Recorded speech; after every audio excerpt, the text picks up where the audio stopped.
Viral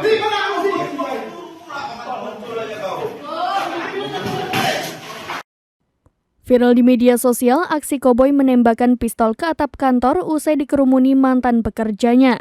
Belakangan diketahui pria tersebut berprofesi pengusaha dan berinisial R.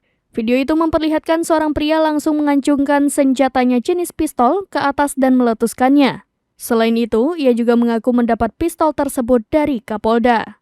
Kemudian terdengar berondongan peluru keluar dari senjata yang dipegangnya itu di hadapan para orang yang mendatanginya.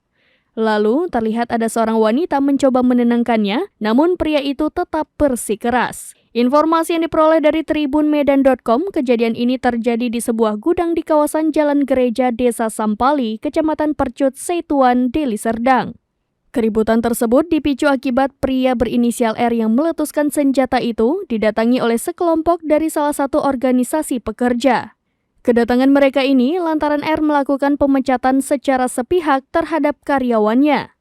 Rudi, Ketua Desa Sampali Kecamatan Percut Setuan mengatakan, peristiwa penembakan tersebut terjadi pada Selasa 3 Oktober 2023 sore. Tim Polrestabes Medan merespon video viral aksi koboi itu dan kini pria yang sesumbar mendapat senjata api dari Kapolda itu telah ditangkap. Polisi memastikan senjata api itu bukan didapatkan dari Kapolda. Pria tersebut hanya mengaku-ngaku mendapatkan senjata api dari Kapolda.